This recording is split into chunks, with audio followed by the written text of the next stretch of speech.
Good morning, everyone. Welcome on in. Happy TA Tuesday office hours this week.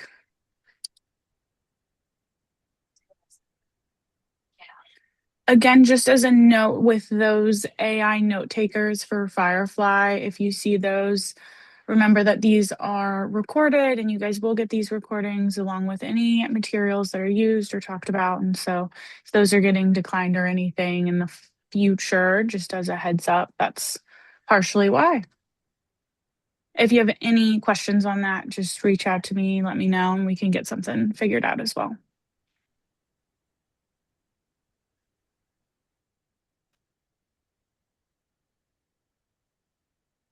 Thanks, Mikhail, and thanks everybody for joining.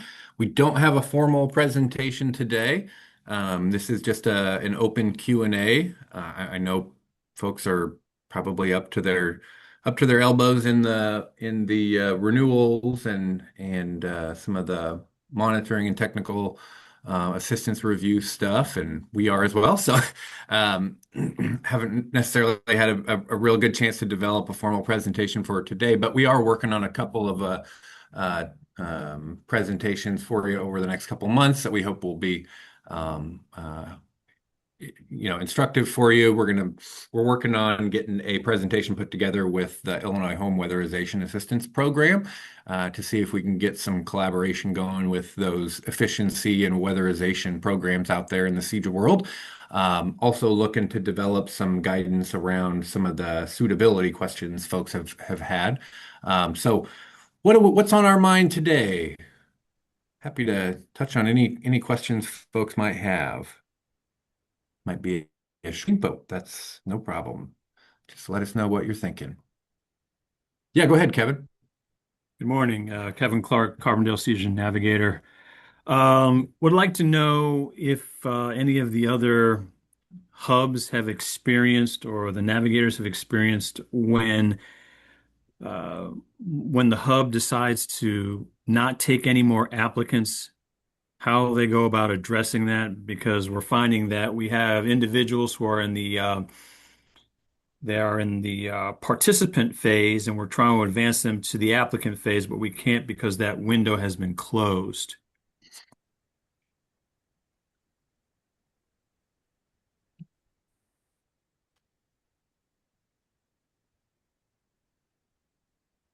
Anybody want to take that? Anybody have some good experience in those scenarios?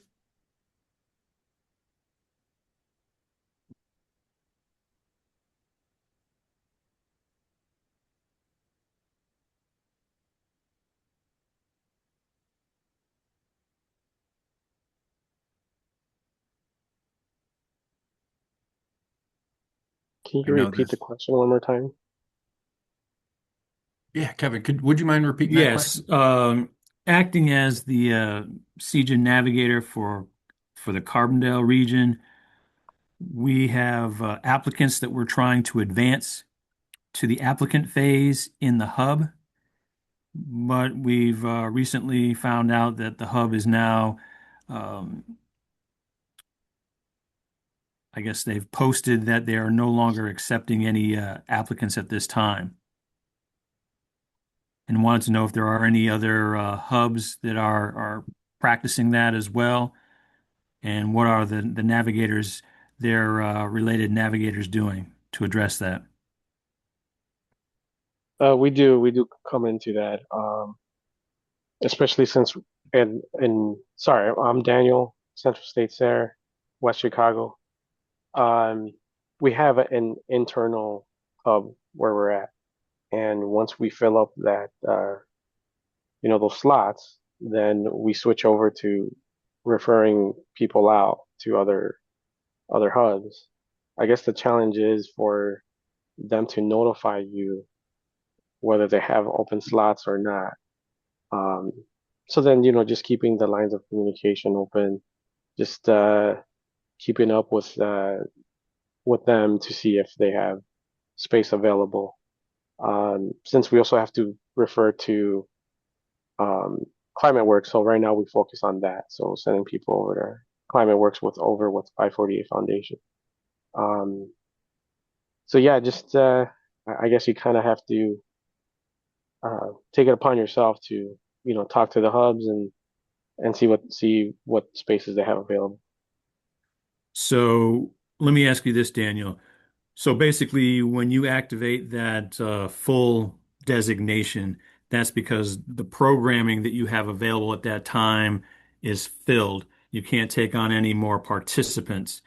But in the case of wanting to advance people through to your hub so they can be placed in queue for the next round of cohorts, how do you address that? Yeah, we do have a waiting list. So I guess it depends on the participant. We will tell them, hey, our cohort has filled up. They can either get put on a waiting list for the next one if they want to come to our office, um, or we notify them of the other partners we have here in our region and tell them that they have the same program. They can do uh, their training elsewhere, and we leave it up to them to see where they want to go. Uh, some of our participants have street politics involved, so then they sometimes they can't even come here. And when that's the case, then we tell them we have other partners that are in different locations where it's safer for them to go. I understand. Thank you. Thought I saw a hand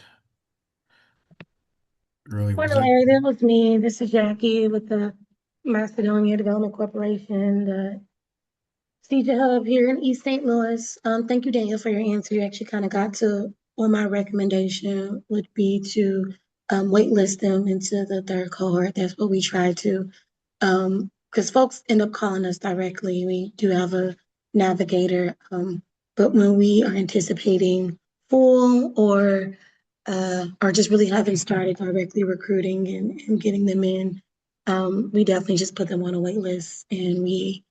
And once we get like our cohort full and we're done with like our first week or so, we transition that wait list to a shared doc with our or a shared drive with our navigator so they have visibility.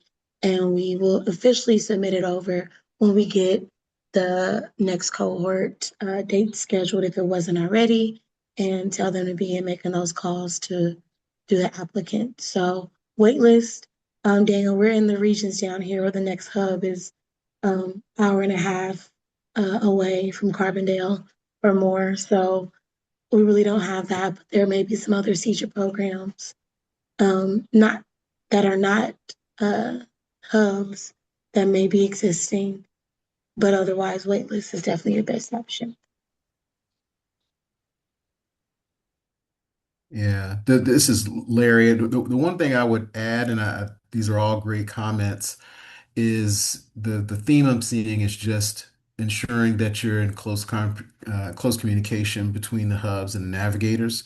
For one, to ensure that the folks who are in the wait list are queued up for the next cohort if they're available, if the seats are available. And the other thing is to ensure that somebody is communicating with the folks who are quote unquote on the wait list. Because in some cases, you as a navigator have provided the individual with information about the programs and you've placed them with the hub. So you want to make sure that the hub is actually communicating with the individual in a reasonable amount of time, just so that they are not just kind of waiting and wondering kind of what their status is. So that's a little bit of a challenge too for the hubs to ensure that you're managing your dashboards and paying attention to folks who are being added and having some communication with them just to manage their expectation of when, or in some cases, if they'll be able to enroll. Yeah, and I'll add a couple of thoughts. So I think, first thing I might ask is how much of this can we figure out kind of going into a new fiscal year or a new project year? How much can we figure out between the two programs between the Navigator and the Hub, or the Navigator and the Climate Works, to say, okay, how many people do we want in our orbit here, right? And to try to figure out, okay, if the Hub is going to train, 100 people over the next year, how many of those people is the Navigator expected to go bring into the system, right? And if you're training 100, does that mean you need 140 applicants? So kind of trying to figure that piece out, right? So what is the pool that we want? I think that's kind of the first phase of that. And then as Larry indicated too, like what are we doing to keep folks busy while they're in the queue? How far out do we want to stack that wait list, right? So that should all kind of go into this discussion of, okay, we can train this many people over the next year, and that's this many cohorts. But how many people do we want to have in our orbit so we can ensure a kind of continuous cycle of people that we want to enroll, right?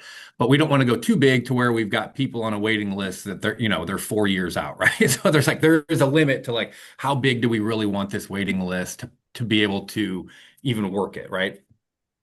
And then uh, I think Daniel hit on it too, is like if people are coming in and saying, yeah, I want to wait for the solar training, or I want to wait for the CEJA HVAC training, even if it is three cohorts out. And if they want to wait, then that's fine. But I think also the navigators should have an idea of, okay, well, what are the other programs in my region that might help this person meet their needs, whether they're CEJA or not, right? Is it a training program? Is it through CEJA? Is it a training program through WIOA? Is it JTED? Is it hooking them up with some social services in their community? Um, Depending on how big we want those wait lists to be, are there things that the navigator might be able to do to help them get ready for their eventual placement with the hub?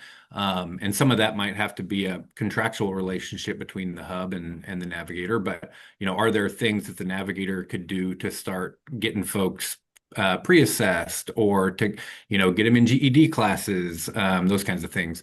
And yeah, I think that was all I wanted to mention on that piece. But I guess like now is probably a pretty good time to start thinking about this, as start really having these conversations as we're getting into that new fiscal year, starting to define what does our shared work look like over the next year. Seeing some comments.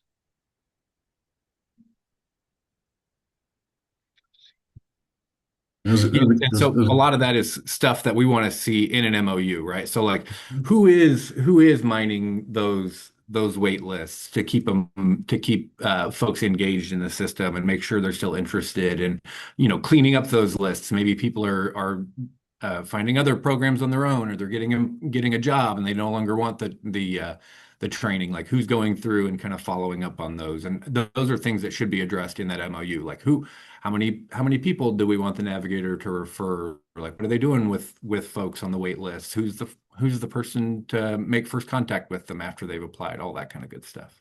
I'm sorry, I didn't know if I cut somebody off there.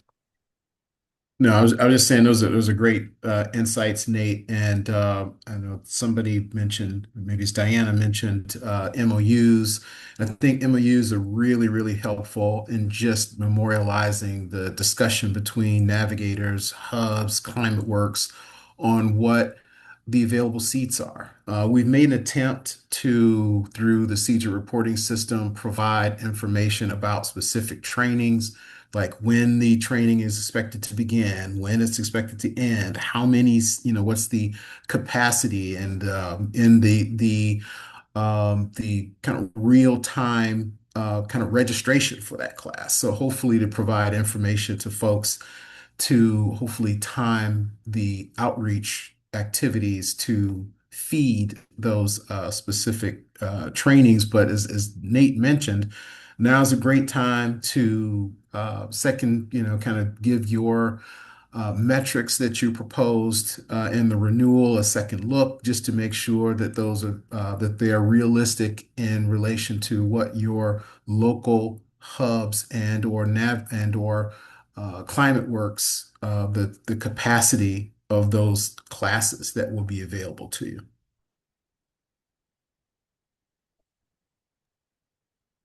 And I think, some of this suggests too that, just coming back to and rethinking like, okay, what is the need in my local area, right? And um, with the navigator being like their specialization, right, is on outreach and recruitment.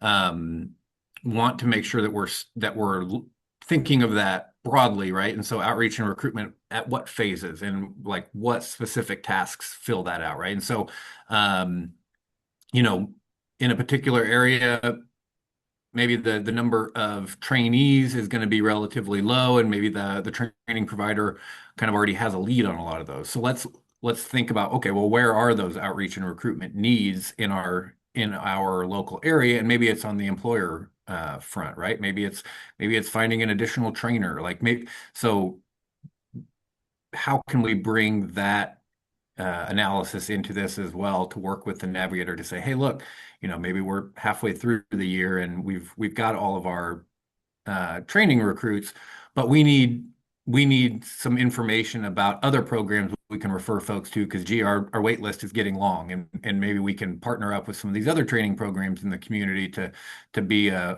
release valve to get some of our folks placed in training that will meet their needs. So maybe the navigator's role is to go find those referral programs, or maybe it's, hey, we're getting to the end of the training and we're struggling to place people in jobs or apprenticeships. Maybe the navigator has a role then to go identify those placement opportunities or work-based learning opportunities. Like, what is it that the system needs, and how can we deploy the navigators to help with that? We've got navigators from a various backgrounds in across the state, right? We've got navigators who are chambers of commerce, navigators who are plugged into the local WEO workforce systems, navigators who are social service providers, church coalitions, advocacy groups. And so, like, what are those areas of expertise that those navigators are already bringing, and how can we deploy them effectively to kind of help our local ecosystems? Mhm. A great question. That's something we're getting a lot. We're thinking through a lot, and as Diana indicated, they're like hopefully going to have some good kind of direction going into the next cycle of the NOFO to where that is made a lot clearer for folks. Hopefully. What else are we thinking out there?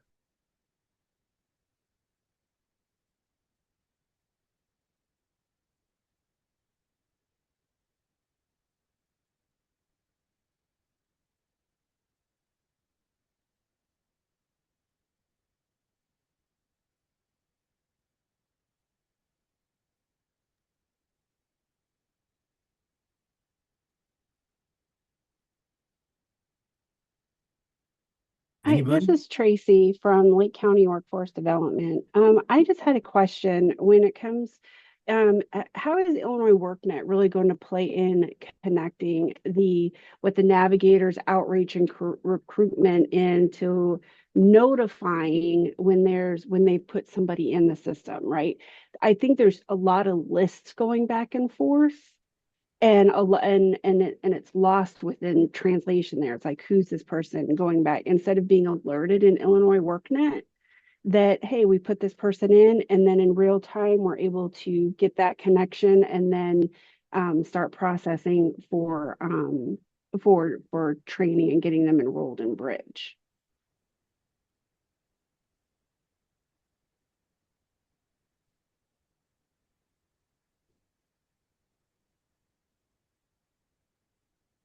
I'm sorry, Tracy. Are you saying you're getting too many notifications or not No, I enough? think that, well, I'm just wondering how Illinois WorkNet is going to play or will play in, is there, because right now there's nothing from Illinois WorkNet that notifies the hub that the navigator has put somebody in the system. So we Gotcha. are having to rely on, making sure we are communicating with the navigator, but it's just lists back and forth. And so I think it would help if Illinois WorkNet, if that played into being able to help with that communication with enrolling participants. I don't know if anybody else has that um, issue at all?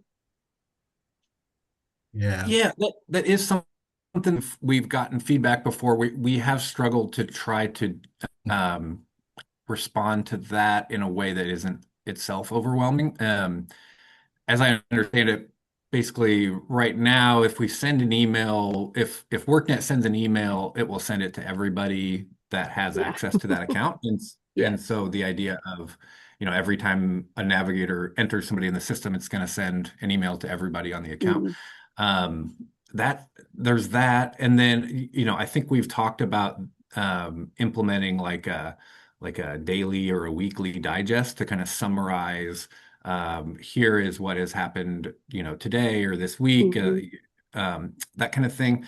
Um, I can follow up on that to see if that's something that if there's been any movement on that piece. Um, you know, I think generally we do want to try to promote that regular communication to for the two programs to sit down and kind of say, okay, here's what we've referred over this week, or here's what we've referred over in the last couple of days, or Yep. those kinds of things, and then the frequent check-ins on the dashboard, and to see, okay, what is our caseload here. But yeah, I will check again on that email notification. I think it may just be a little bit further down on the priority list. I'm just trying to get everything working first, but I I will know. check. Yeah, well, one thing I'll mention, and you're right on, Nate. I mean, in the early days, we talked extensively about how to try to make sure that hubs were aware of what the caseload of referrals were that were coming from respective navigators, and the decision was made that it would be too overwhelming to do it in the same way that we've decided to do the transfers. And so one thing I would ask those of you hubs and it works on the call to kind of consider how it would be helpful, because right now, as Nate mentioned, we are kind of relying a lot on kind of side conversations to kind of fill in the gaps of communication. And so, it would be helpful to us to hear from you all practitioners what you thought would be what you think would be easier ways to handle this. And I see a couple of hands up here. I'm not quite sure who was first. Uh, Larry, I just want to chime in real quick. Hmm. So I want to be clear to everybody that regardless of what kind of notification gets implemented or put in place, it should not replace the expectation that the hub and the navigator are communicating. So just because you have an email that says the navigator sent you XYZ does not replace that you pick up the phone and call that navigator to confirm, number one. Number two, daily review of that dashboard is also going to be like needed, right? Because again, an email or reviewing the dashboard to show how many people the navigators transferred to your hub still does not replace the expectation and requirement that you have to call that navigator and have some kind of conversation to confirm that that they recruited this person and that the hub has received them, so that there's clear communication between the hub and the navigator. There's just no getting around that. It doesn't matter if you get one email or if everybody on the team gets an email. Somebody needs to call the navigator, or the navigator needs to call the hub to make sure that that information is accurate and correct. To the question about the expectations for the wait list. Again, I can't tell you as a hub or a navigator what your relationship should be. I can give you the parameters, but as a hub, you should be communicating to your navigator to say, this is how long we should have wait lists for. Like, if you're going to ask me, I'm going to say we should have zero wait lists, guys. Zero. Everybody that's going in should go into a program. Um, If there's any wait list, they should be, referring to other programs that we have within the state. A WIOA program, a CEJA program, another clean energy program, wherever it might be. So to me, if you want me to state a rule like zero wait lists, that would be my response. But I know in reality that's not happening, right? Because some people are going to want to wait however long it is, but there needs to be defined, clear expectations between the hub and the navigator within that MOU on what does that mean for your local region? What does that mean for the training programs that you are offering in your region? If there's high demand for one but not the other, is there something that they can get into in the meantime that they're willing um, to go through while they're waiting on a CEJA program? But we should not be having years and years of wait lists, right? That's not reality. We can't afford that. The people that we're serving cannot afford to be on wait list for a year.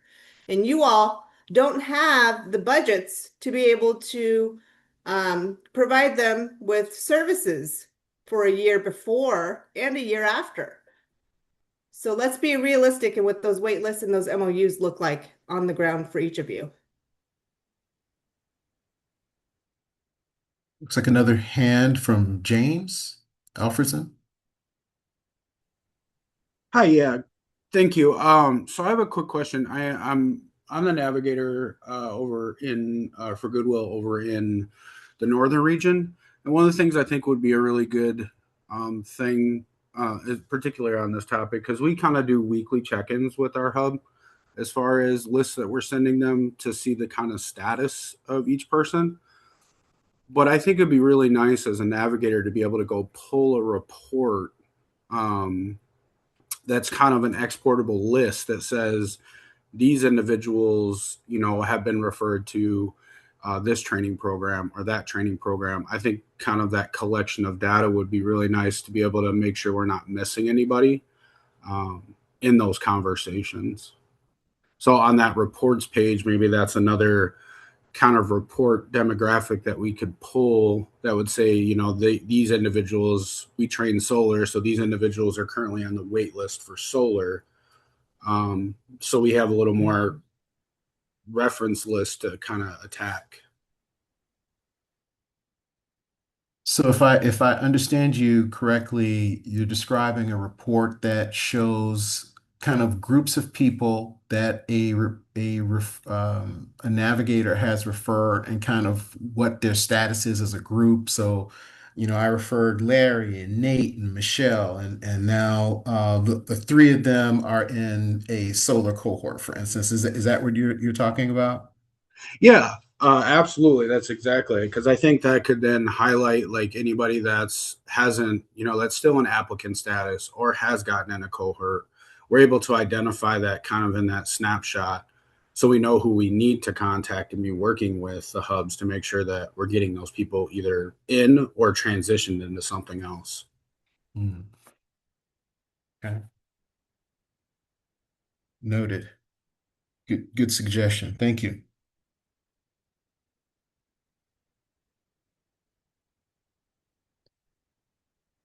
Do we miss any other hands?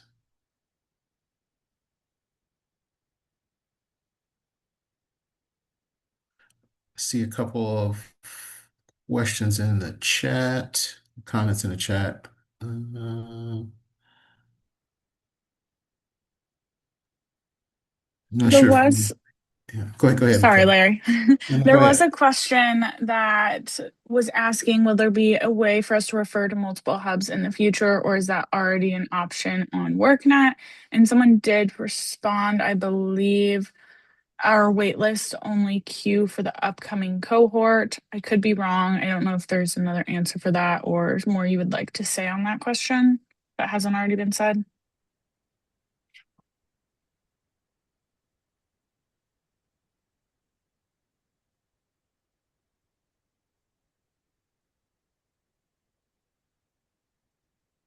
Which which one, That Mikhail? one was meeting Adams at 10:24 was the question. It's kind of up a little farther. Right now, there's no way to refer to multiple hubs to my knowledge. I think it's a one-to-one. But I like that idea. I think it would be helpful, and we can share that with ISU or SIU. Are we talking about multiple hubs simultaneously? Yeah. That's a big assumption that the individual who's wanting to apply to multiple hubs is eligible and they have means to get there. So transportation wouldn't be an issue. Otherwise, if the one person is wanting to apply to four different hubs and they're at various different distances, like I can't say that that would be an allowable cost for one or two navigators or hubs to buy them bus passes to go to different hubs depending on what they're interested in. Everybody's doing solar, so if it's somebody interested in solar but they want to apply at four or five different hubs and they want a bus pass to get to every hub, like that's not going to be approved. I think I think if I understand the question or comment here, that we already have a means of handling that. So you refer a person to a hub, and the next two or three cohorts are full, for instance.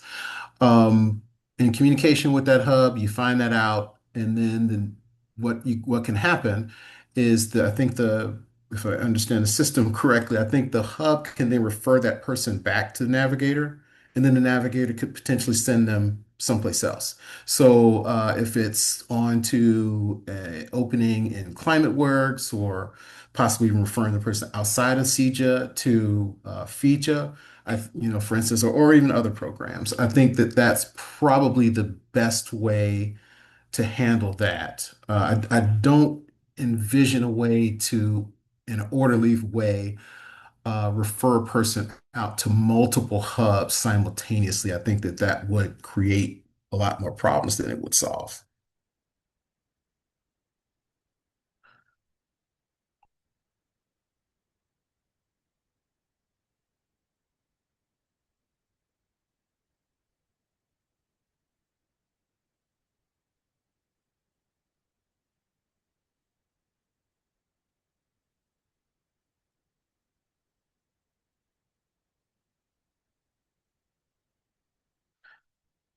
See a couple other questions here or comments. Carl Flowers, Nate, Larry, Diana, are weekly meetings to review update with Hub Navigator to share information? Was that a question of whether or not those are organized or whether or not that's fine for hubs and navigators to organize yourselves?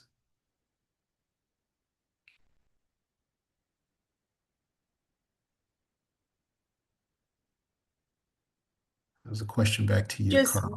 Yeah, Carl, I would say whatever is best for your availability as a navigator and the hub's availability as a hub. I don't think that maybe monthly is probably enough, but I'm not going to sit here and dictate that you all should be meeting every week with the hub. So you guys need to determine what makes the most sense for your region and your location.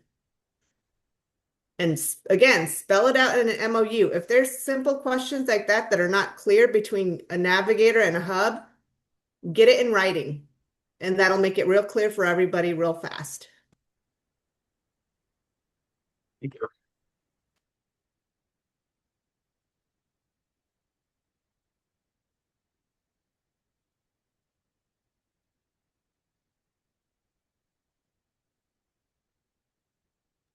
Who is the group or individual that is signed in as Info CEJA? Hello, good morning. I answered on the chat. This is Gabriel Perez from Central States there. I'm a supervisor for our Okay. navigation team in Northern Region. I just happened to sign in because I didn't have the link for this on my personal account, and this is our collective account. It popped in that way. Yeah, no, that's fine. Just curious. Thank you. No Trying to make problem. sure it wasn't another team member. Not a problem. And I just posted a link to our MOU template from the partner guide. So feel free to use that. I am working with a couple of grantees on trying to just come up with like lists of bullets or lists of topics that should be covered in an MOU like this. And so I think there's still some work to be done on this template, but you can use this as a good starting point. But I think, that relationship between the navigator and the training program is really critical to kind of spell out with these MOUs a lot of what we've kind of brought up here, right? So is, how much of that intake process is the navigator responsible for? What happens once they've put a person into the system as an applicant? Is there a phone call or an email or a weekly meeting that's set up to kind of go over those caseloads? Who makes the first contact with the participant once they're placed in the system? What are the things that the navigator might do while the person is on the waiting list? Maybe in your particular relationship, the navigator has a bigger role on the employee or on the employer outreach piece or on the work-based learning um, uh, procurement piece. Spell that in there. Spell that out in the MOU. What are the service level numbers? Is that a raw number? Is it a percentage of the overall training that the training program is going to do? Those are some of the big ones that I could see in here.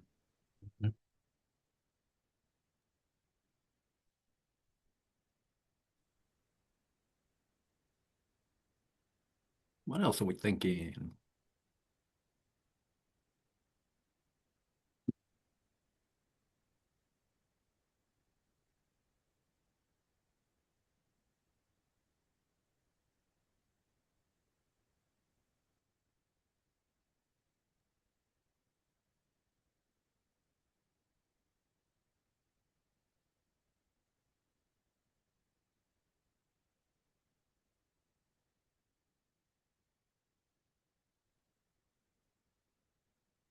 Nobody?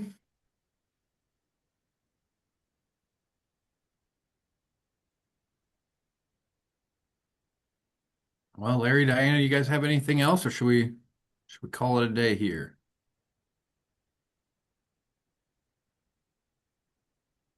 I don't have anything off the top of my head, given that we're all just coming back from a holiday weekend.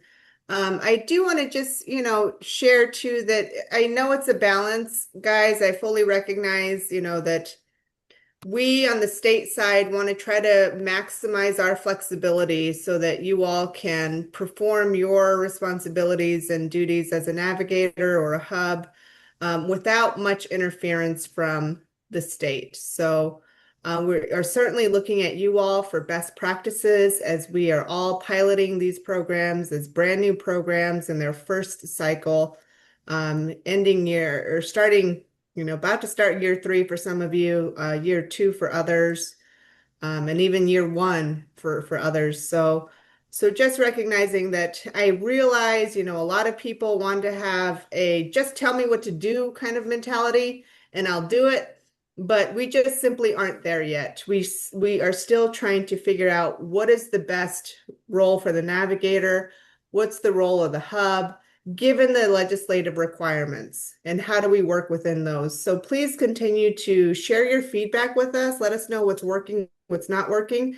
And we want to continue to try to maintain a relationship and partnership of flexibility with everybody across the state so that it allows you all to do what you need to do and make a model that makes the most sense for your region, because clearly models in the South are going to look different than what's in the central region and the northern region for every program. And I was literally just saying that this morning. It's very hard for us to sit here as a state and say, this is going to be the model for everybody across the board, because first of all, when we're implementing equity into a program, that's got to be based on location, right? So we're meeting the people where they're at.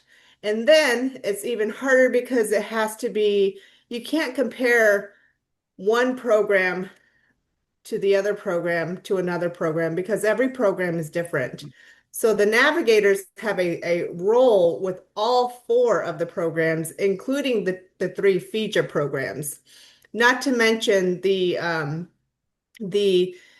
uh, information that navigators need to know about other state programs within, you know, within CEJA and outside of CEJA. So there is a wealth of information that the navigators need to be aware of that literally takes communication, feedback, give and take. And so I just want to stress that we're trying to remain flexible without being too prescriptive for everybody, because we are at the end of the day trying to implement equity and help equity drive be the primary change here for people who are taking these programs and the individuals that we're trying to support and help. So thank you all for continuing to stick with us and sharing information with us as we all learn and grow from this work every day.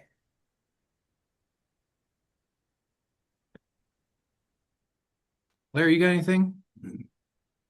No, I mean, I think that I think that we've attempted to try to answer the questions the best that we could. The one thing I would just say is that for particularly for those navigators, hubs, and climate works in Chicago specifically, since there are multiple navigators for multiple, across multiple hubs, it's not a one-to-one kind of relationship like it is in everywhere else in the state. And so MOUs, I think, are probably more of a requirement than a suggestion at this point, only because, as Nate mentioned earlier, the handoff point between the navigator and the hub is different from I'll say navigator and hub to hub pairing from one pairing to the next. And so having a firm understanding of what you're expected to do with each one of the hubs that you work with, I think is a MOU would help to memorialize that. And also keeping in mind that since there are multiple navigators for each one of the hubs in Chicago, that I think it's important also to have an idea of what your share of those available seats are. And I think that also helps to come up with metrics for your plan versus actual that are grounded in reality. And I think it helps everybody to better plan. And so that's, I guess, the my last thought, as we wrap up.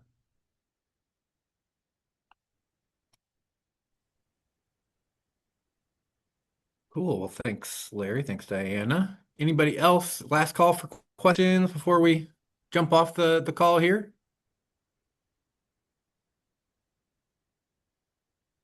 All righty. And I saw Mikhail come onto camera. Did you have anything else you wanted to add, Mikhail? No, that was it. I was just going to wrap us up and let everyone go on about their day. If that works for All you. righty. Sounds good. Love it. All right, everyone. Enjoy the rest of your Tuesday. Thanks for dropping in for our office hours today. Thank you. Thanks, y'all. Bye.